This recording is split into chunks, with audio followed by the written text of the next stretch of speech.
Hey everyone, in today's video I want to share something truly moving. Letters from soldiers who fought on different fronts during World War II. These are their own words, filled with hope, fear, love, and longing for home. If this story touches you, don't forget to leave a like, drop a comment, and subscribe for more. It really helps keep these voices alive. Let's dive in. Sergeant David A. Marshall, British Army, 1944, letter to his mother before the Battle of Caen, Normandy. Dear Mom, tomorrow we go into a big attack. I don't know what will happen, but I want you to know that I'm thinking of you. I've survived so many battles, and I hope to survive this one too. If anything happens, I want you to know that I regret nothing. You always told me to be strong, and I am. I love you. Your son, David. Corporal Frank E. Kowalski, U.S. Army, 1944. Letter to his sister, Western Front. Mary, it snowed again today. Hard to believe it's December because I don't feel any Christmas spirit. We don't have a tree, but the guys in my unit found a small branch and hung pieces of paper on it. That's our Christmas. If I make it through this war, I swear I'll never complain about holiday chores again. Give Mom and Dad a hug for me. Your brother Frank. Hans-Georg Günther, Wehrmacht, Stalingrad, 1942. Letter to his fiancée, Germany. My dearest Anna, I don't know if you will ever read this letter. We are surrounded, and we are running out of everything: food, ammunition, and hope. They say Hitler will save us, but no planes arrive. If you never see me again, please remember that I loved you more than life itself. I regret nothing, except not having more time with you. Yours, Hans. Lieutenant Richard H. Best, U.S. Navy pilot, 1942. Letter to his father, before the Battle of Midway. Dad, tomorrow we fly into a big fight. I won't lie. I'm scared. Not of dying, but of failing my men. I know you always said that honor is the most important thing, and I try to live by that. If I come back, the first thing I'll do is take you fishing, just like old times. Your son, Richard. Private Władysław Lewandowski, Polish Army, Monte Cassino, 1944. Letter to his wife, Poland. My dearest Marysia, I don't know if this letter will reach you. We just returned from another attack. The Germans are holding strong, but so are we. Last night, I dreamed we were together again, at home, at our table with the children. Maybe it's a good sign? Don't worry about me. Everything will be fine. The war will end one day. Kisses to you and the kids. Władek.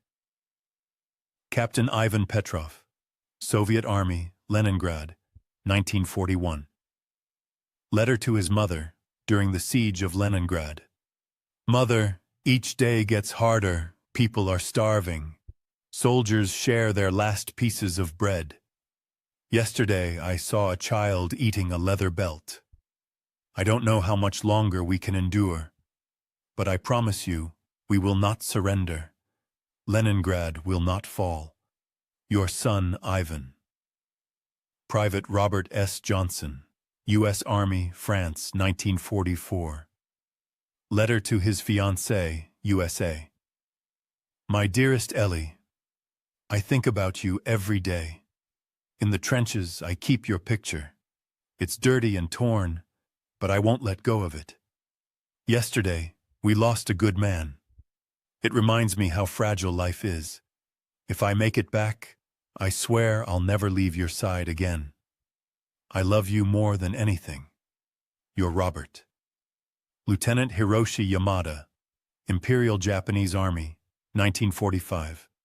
Farewell letter to his family, before a kamikaze mission. Dear Mother, tomorrow I embark on my final journey. Rejoice in my sacrifice, for I go to death with honor.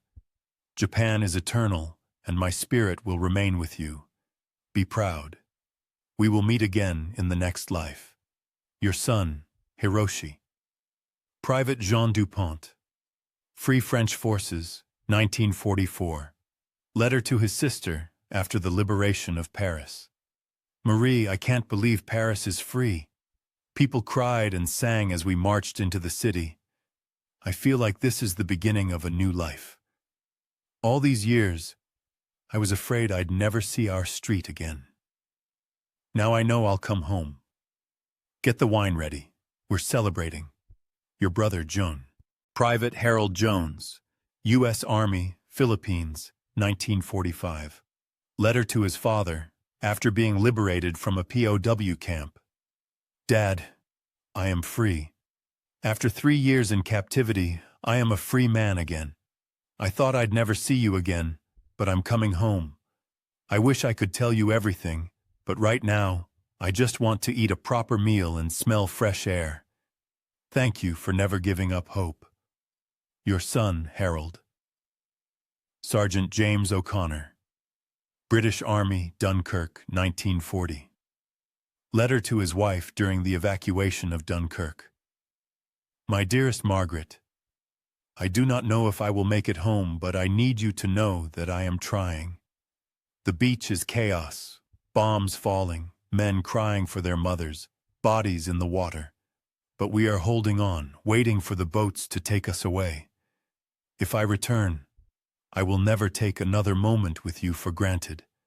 Hold our son for me. Tell him his father loves him. With all my heart, James. Private Luigi Romano. Italian Army, North Africa, 1942. Letter to his mother after the Battle of El Alamein. Cara Mama, the desert is cruel.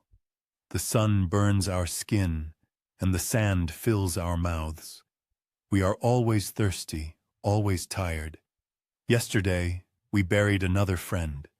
He whispered his mother's name before he closed his eyes. I wonder if I will have the same fate, but I must believe that I will see you again. Keep praying for me. Your loving son, Luigi.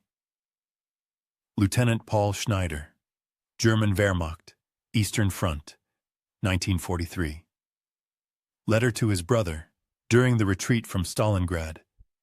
Dear Karl, this is not war. It is hell. The cold is unbearable, and the Russians are everywhere. We have no food, no ammunition, and no hope. I do not know if I will ever see Germany again. If I do not return, tell our mother that I died thinking of her, and you, my brother, live a good life, far away from war. Paul. Corporal John Harris, U.S. Army, Battle of the Bulge, 1944.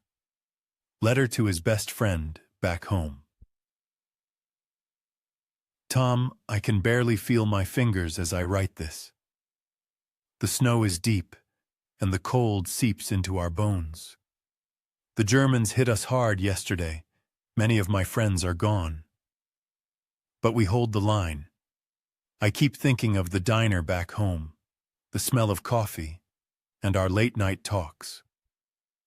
If I survive this, I swear I'll never complain about small things again. Keep a seat for me. I'll be home soon. Your pal, John.